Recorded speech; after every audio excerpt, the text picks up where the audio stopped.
أعوذ بالله من الشيطان الرجيم بسم الله الرحمن الرحيم الحمد لله الصلاة والسلام على رسول الله ثم أما بعد السلام عليكم ورحمة الله وبركاته برادران عزیز و مهربان و شنوندگان محترم و خواهشمندان تعلیم حرفهای عربی، الحمدلله که ما و شما 3 درس از الفبای عربی پیشنهاد کردیم و حالا درس 4 را با یاردم الله تبارک و تعالی به سمع شما خواهیم رسانید. اینجا نوشته شده است که الدرس الرابع، یعنی که درس 4. درس 4 درباره الضمه می باشد. الضمه یعنی که ضمه، درباره ضمه هست. ضمه به تاجیکی ما و شما پیش را میگویند. ضمه یعنی که پیش. حروف المضمومه حرفایی که ضمه دارد، حرفایی که ضمه دارند. پس در اینجا ببینید اولا میگه که مفتوحه. مفتوحه یعنی که فتحه دار. مفتوحه گفته فتحه دار رو میگویند. درس گذشته یا پیش از درس گذشته ما این رو گرفته بودیم، یعنی درس دویم ما و شما در این باره بود و درس سوم ما و شما درباره مکسور بود، کسره دار. این رو هم درس گذشته گرفته بودیم، یعنی کسره زیر داشته باشد. و درس امروزه ما و شما که درباره مضموم هسته. مضموم یعنی که ضمه دار، حرفی که آخرش ضمه دارد. پس اینجا ببینید حرفا را یک تا به یک برای ما و شما میارد. ببینید اینجا این الف است. الف فتحه دارد. ا ب کسره الف کسره دارد. ای الف ضمه دارد، می شود او. ا ای او.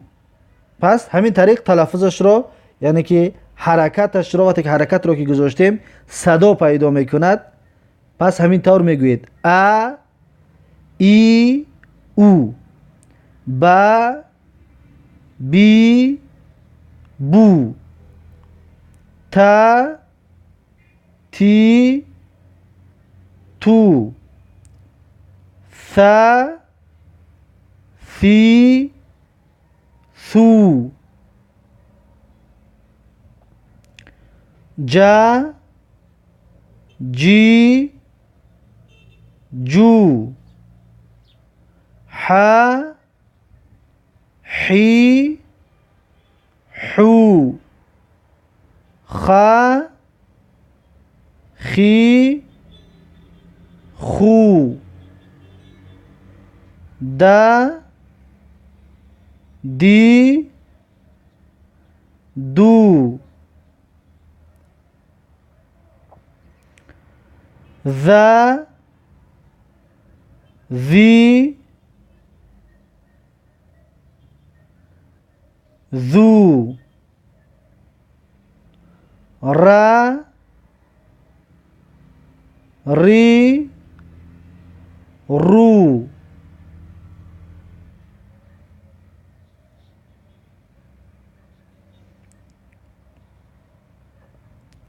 ز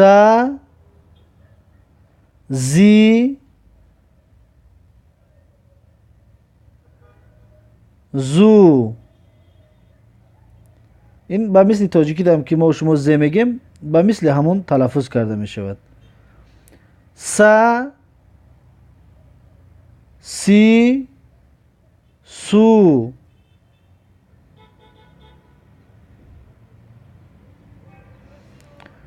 ش شی شو، ص سی سو، ض ضی دو، ص معذرت میخوام تا تی تو، ظ ظی ظو، ع عی عو، د دی دو، ف فی فو قا قی قو کا کی کو لا لی لو ما می مو نا نی نو ها هی هو و وی وو یا ی یو. پس این بود حرف ها. ببینید چطوره که حرکت را که گذاشتیم اگر ای بالا باشد، مثلا حرف یا را ببینید آخران سه حرف آخر را از بالا باشد یا می شود، از پایان باشد اگر یی می شود، اگر که پیش باشد یعنی ضمه که باشد یو می شود. پس چطوره که حرکت گذاری که کردیم همین طور شما خودتون در هر جا کلمه را که دیدید پس حرکت گذاری کنید یا که حرکتش را براش بدهید. مثلا اینجا ببینید میگه که الامثله من القرآن، یعنی که مثال ها از قرآن. پس در اینجا مثال ها اکنون از قرآن میارد. یکی میگه که الحرف المضمومه و مثاله، یعنی که حرفی که مضموم هست و مثالش، حرف ضمه دار قطعی مثالش قطعی میارد. ببینید یکم حرف الف را میارد، حرف الف در بالاش ببینید ضمه دارد او. پس جمله میارد میگه که این جمله را بخوان او فی کا، او فی کا. باز میارد حرف با را بو. در اینجا کلمه میارد که در بینش حرف با است، میگه که خبوث، خبوث. و حرف تا را میارد تو، ضمه قطعی تو. و مثال میارد میگه که این مثال را بخوان تو طیعی، تو طیعی. و بعد از این حرف ثا را میارد.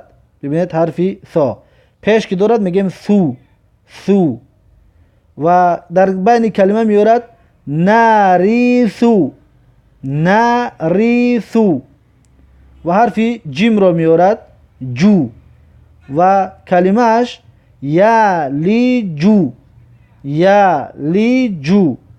و حرف ح را میارد حو، حرف ح حو.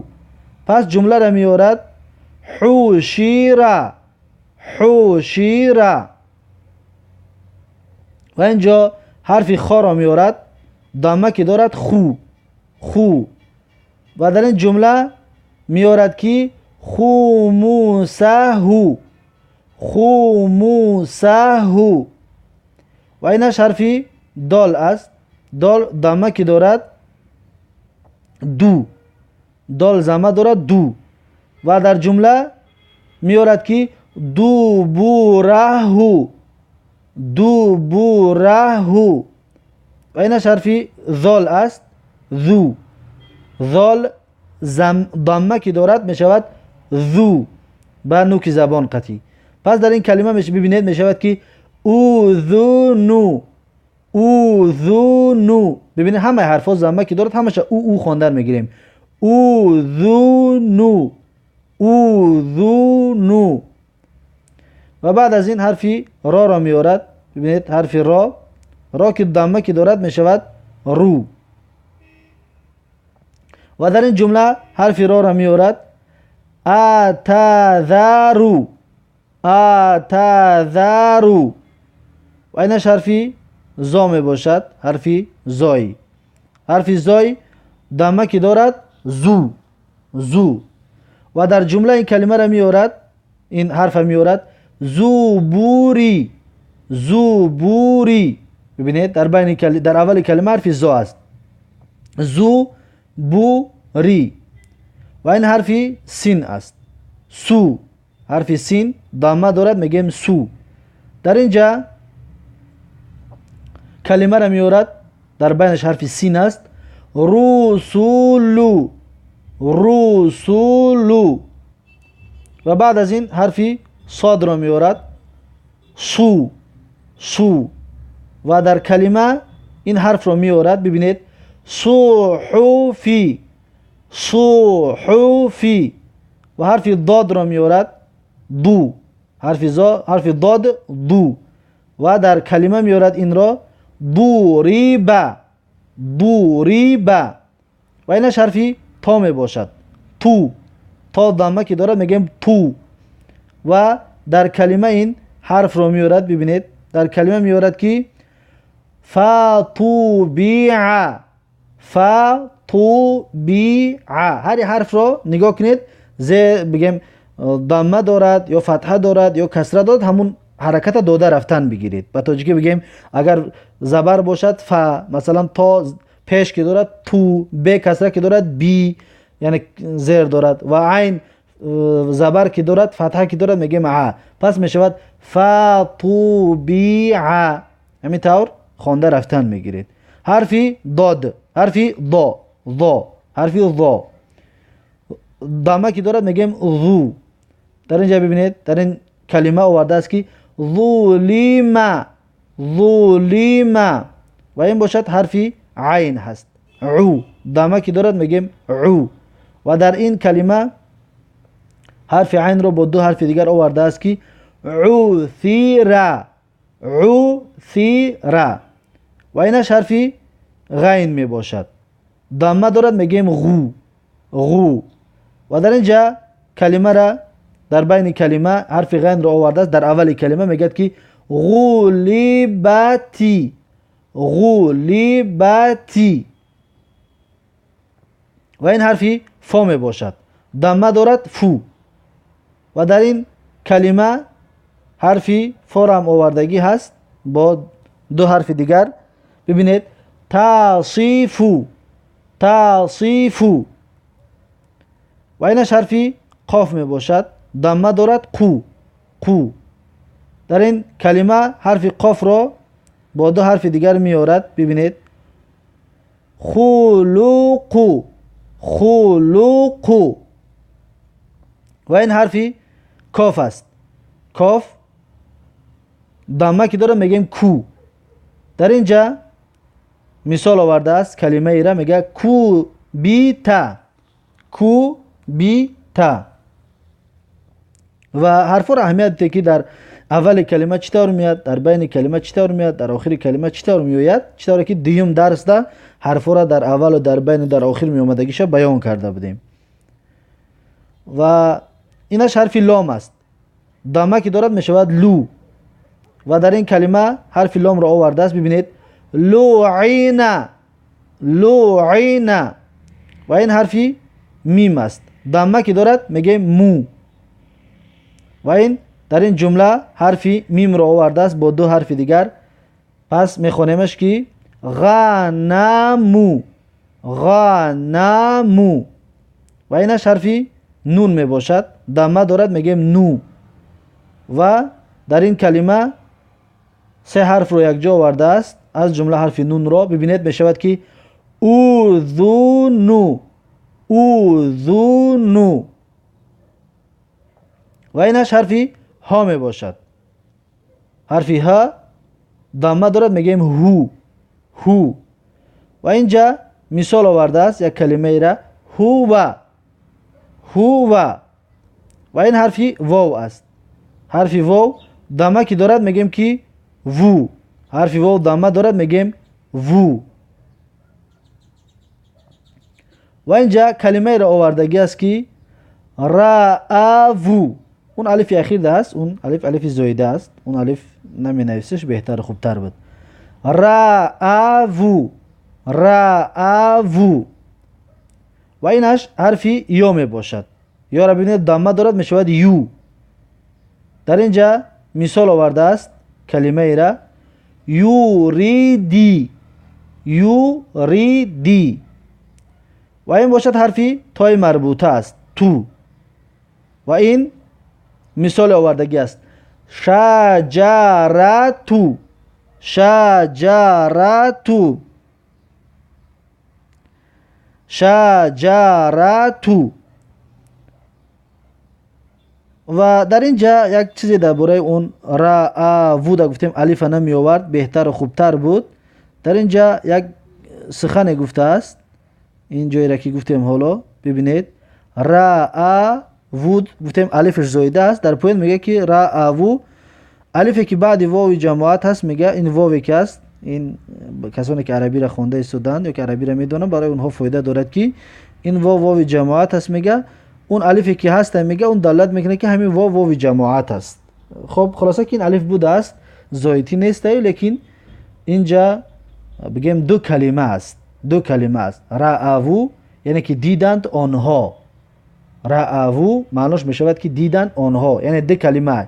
دیدند یک کلمه آنها دو کلمه. لیکن هو یک کلمه است. هو یعنی که وی یا یوریدی یک کلمه است میخواهد. یورید میخواهد. یا شجرتو یک کلمه است یعنی که درخت. به هر صورت که اینجا ده واوش اگر الف زیادی میگفتیم خوب بود لیکن گفته است که الف جماعت است. به هر صورت که خیر است. میگذاریم به ورق بعدینا صفحه بعدینا. اینجا ده تدریبات است. ببینید تدریبات. در تدریبات میگه که اقرا واکتب الکلمات الآتیه. در اینجا گفتگی است که اقرا واکتب الکلمات الآتیه. بخوان میگد و بنویس کلمه های می آمدگی را. اینجا کلمه ها را میارد. اکنون یک تا باید بخوانید و بنویسید. یک بار بنده قطعتون میخونم بعد دیگر باقی مانده خودتون بخوانید. ببینید در اینجا در این مثال آورده است که ضعف ضعف و اینجا تضع تضع و اینش قرئ قرئ و بعدش فقتل فقتل. اینجا یکونی تکو. ببینید این یکمش یکونی بعد این ده حرفش تکو یکونی تکو. و اینجا خلق خلق خلق و اینش رسول رسول و اینجا خمسه خمسه و اینجا نفخ نفخ و اینجا نفخ و بعدش عنقک عنقک عنقک عنقک و اینجا فهو فهو فهو و اینجا دبره دبره و اینجا لیوریه لیوریه و اینجا خاصبو خاصبو خاصبو و اینجا ثلثه ثلثه و اینجا کثر کثر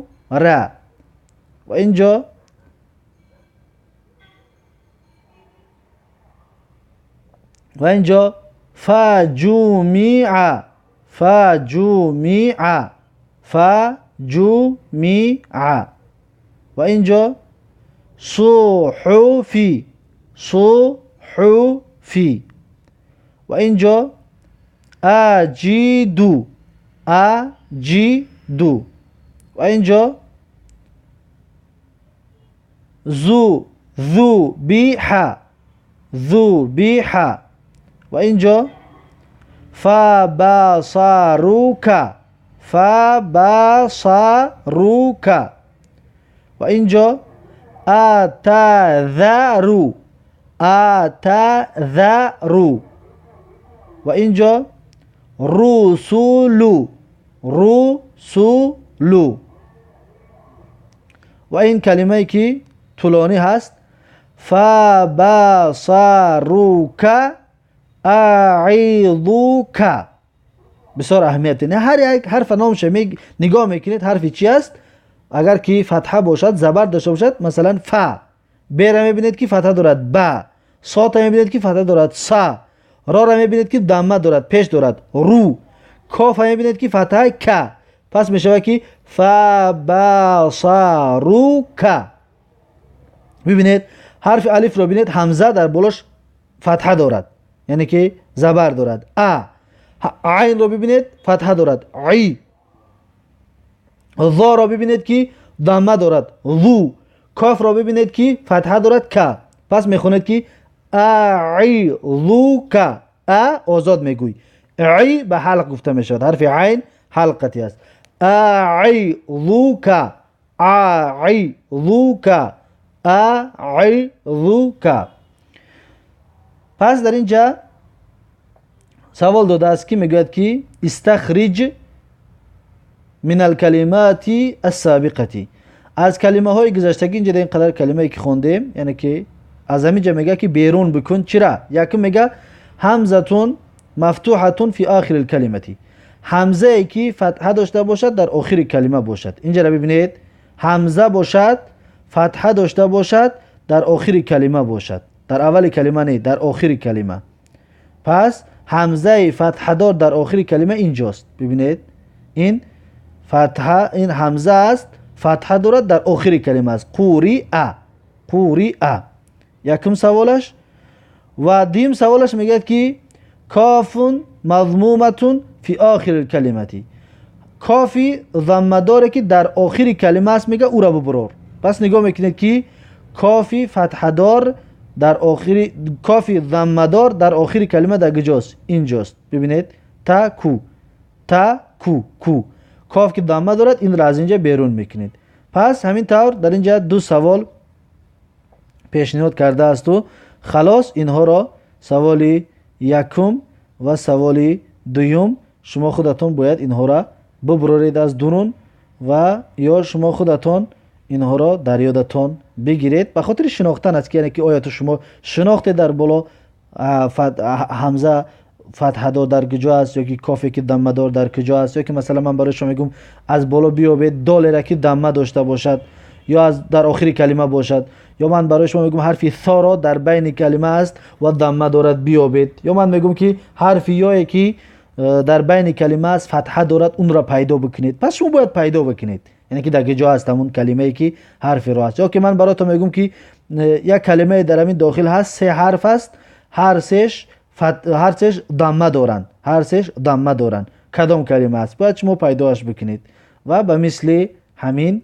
سوال ها خودتون به خودتون بکنید و اینها را در ذهنتون جا بکنید. پس این بود درس امروزه ما و شما، درس چهارم، و درس چهارم رو در اینجا به پایان میرسونیم و تا درس پنجم، درس آینده، یک و یک شما رو به الله تبارک و تعالی میسپارم و السلام علیکم و رحمت الله و برکاته.